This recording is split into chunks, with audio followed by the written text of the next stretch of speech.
All right, thanks to Otis. Well, this week, the Yankees raised some eyebrows by changing their ticket distribution policy. It's a move that directly impacts your ability to purchase tickets, at least on the secondary market, on anything but the Yankees ticket exchange. And for more on that, let's send you back down to Tampa, where we find Wall Street Journal writer Jared Diamond. Jared, good to see you once again. Thanks for joining us. Glad to be here. All right. Well, now, this is something that you wrote about last night. For those who aren't caught up on all of the particulars here, maybe quickly explain the crux of this business decision and why it should matter to fans. Sure. In a nutshell, what's happened is the Yankees have outlawed print-at-home PDF tickets. Those are the tickets you most commonly would find on StubHub. You upload them, the buyer then buys those tickets, downloads them, prints them out, goes to the game. Those are no more. Instead, the Yankees are going to a mobile ticket where the ticket is straight on your smartphone. You go to the game with your phone is scanned, you go in the ballpark. The problem is, right now, as it stands, StubHub and other third-party resellers cannot transfer mobile tickets from the original person to the new person. The only way to transfer those tickets is on the Yankees ticket exchange, which of course is run by the Yankees, and unlike StubHub, has a ticket floor, which means you cannot sell your ticket for dirt cheap. There's a bottom for how cheap you could sell those tickets, whereas at StubHub you could sell those tickets for as little as you want. Exactly, and the Yankees say they're doing this because of fraud. StubHub says that happens about 1/100% of the time. This really isn't about fraud, though, is it? No, it's absolutely not about fraud. It's almost a little ridiculous that we're being told it's about fraud. I think everyone is aware what this is about, which is about controlling their inventory. This is about the Yankees having more control of their own secondary market. And now, look, they're not the first team to try to do this. The Dallas Cowboys have done this. The Golden State Warriors have done this in some way, shape, or form, trying to take command of what's going on StubHub of their inventory.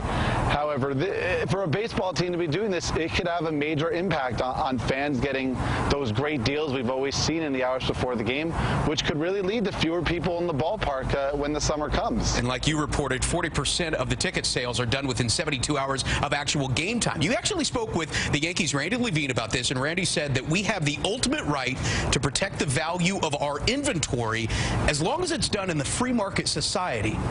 If they're setting a floor on the ticket prices here, Jared, which makes good business sense, can they really claim it's a free market society?